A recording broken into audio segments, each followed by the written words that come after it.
Kesaksian akhir abad karya W.S. Rendra.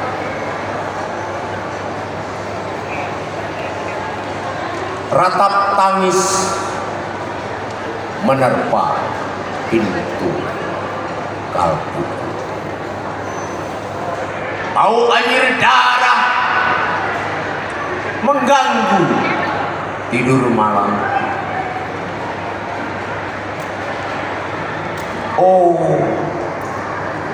tikar tafaku. Oh, bau sungai Tohor yang kotor. Bagaimana aku akan bisa membaca keadaan ini? Di atas atap kesepian nalar pikiran yang digalaukan oleh lampu-lampu kota yang bertengkar dengan malam, aku menyerukan namamu. Wahai para leluhur Nusantara,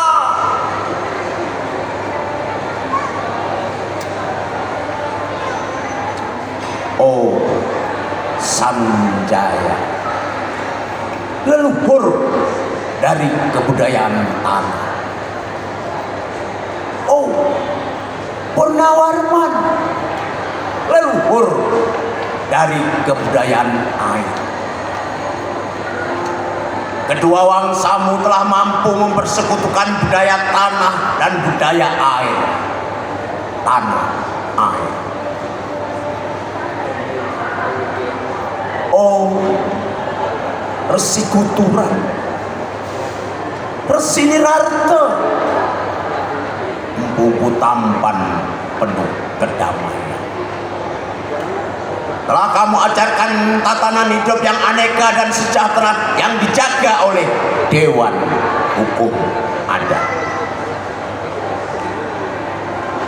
Oh, bagaimana aku bisa mengerti bahasa bising dari bangsa Bugis? Oh, kacau lalido, bintang cemerlang tanah Uki, negarawan yang pintar dan bijaksana.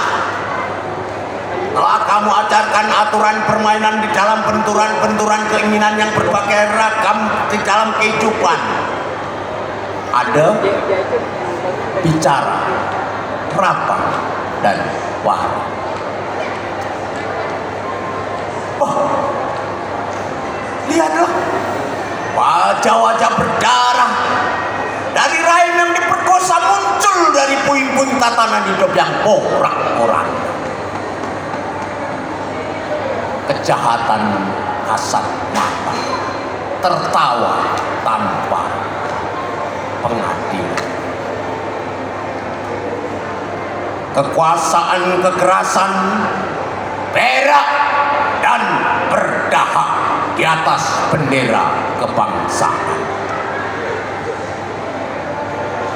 Oh, anak cucuku di zaman sibernetik, bagaimana akan kalian baca prasasti dari zaman kami? Apakah kami akan mampu menjadi ilham kesimpulan? Ataukah justru kamilah yang menjadi sumber masalah di dalam kehidupan? Dengan puisi ini aku bersaksi bahwa rakyat Indonesia belum merdeka.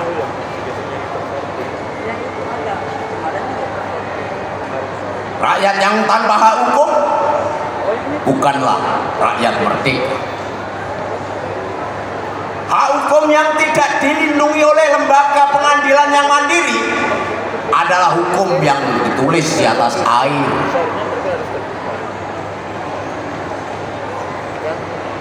Bagaimana rakyat bisa merdeka bila polisi menjadi aparat pemerintah dan bukan menjadi aparat hukum yang seharusnya melindungi hak warga negara? Bagaimana rakyat bisa merdeka?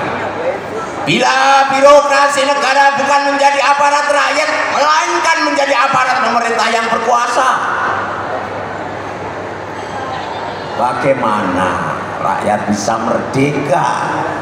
Bila mereka dipasung, tidak boleh memilih secara langsung wakil-wakil mereka di Dewan Perwakilan, dan juga tidak boleh memilih secara langsung camat mereka, bupati, wali kota, gubernur, dan presiden mereka.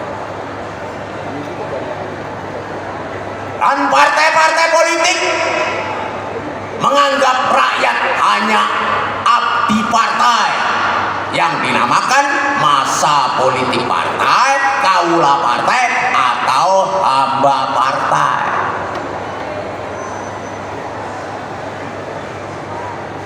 Bagaimana rakyat bisa merdeka? Bila pemerintah melecehkan perdagangan antar daerah dan mengembangkan merkantilis feodalis sehingga tega menekan kesejahteraan buruh, petani, nelayan, guru, dan serdadu berpangkat rendah. Bagaimana rakyat bisa merdeka? Bila provinsi-provinsi sekedar menjadi tanah jajahan pemerintah pusat, tidak boleh mengatur ekonominya sendiri, tatanan hidupnya sendiri, dan juga keamanannya sendiri. Ayam, serigala, macan, ataupun gajah, semuanya peka pada wilayahnya masing-masing. Setiap orang juga ingin berdaulat di dalam rumah tangganya. Setiap penduduk ingin berdaulat di dalam kampungnya, dan kehidupan berbangsa tidak perlu merusak daulat kedaerahan.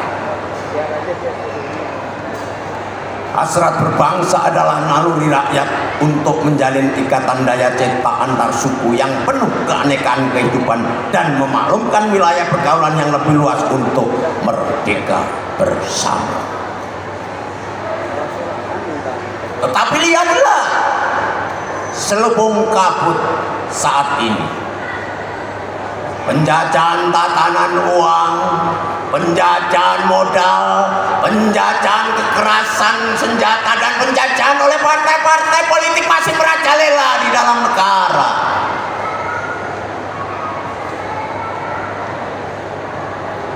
Dengan puisi ini, aku bersaksi bahwa sampai saat puisi ini aku tanda tangani, para elit politik yang berkedudukan ataupun yang masih di jalan tidak pernah memperjuangkan sarana kemerdekaan rakyat.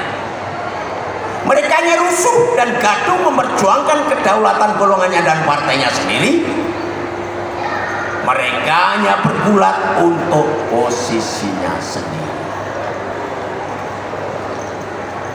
Mereka tidak peduli pada posisi rakyat, mereka tidak peduli pada posisi hukum, tidak peduli pada posisi polisi ataupun posisi birokrasi. Dengan picik mereka akan mendaur ulang malapetaka bangsa dan negara yang pernah terjadi.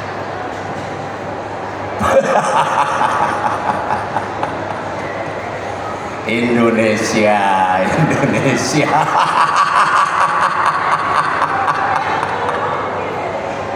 Negara telah kehilangan makna. Rakyat sudah dirusak asas tatanan hidupnya. Berarti sudah dirusak dasar peradabannya. Dan akibatnya dirusak pula kemanusiaan. Maka sekarang negara tinggal menjadi peta. Itu pun peta yang telah lusuh dan hampir sobek pula. Pendangkalan kehidupan berbangsa telah terjadi. Tata nilai rancu, dusta, pencurian, penjarahan, dan kekerasan halal. Manusia sekedar semak belukar yang gampang kacau dan dibakar. Paket-paket umum pancingan yang murah dijajakan, penalaran amarah yang salah mendorong rakyat terpecah belah.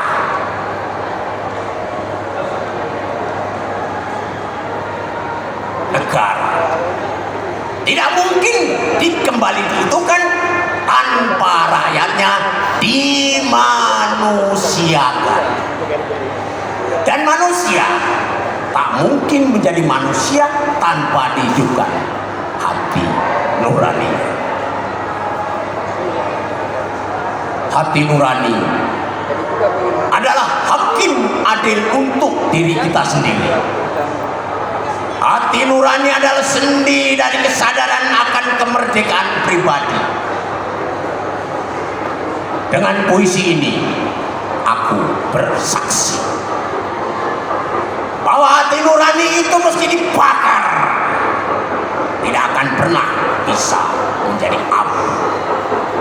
Hati nurani senantiasa bersemi, mesti sudah ditebang, putus di batang. Begitulah fitrah manusia, ciptaan Tuhan yang Maha Esa. Terima kasih W.S. Rendra. Wassalamualaikum warahmatullahi wabarakatuh.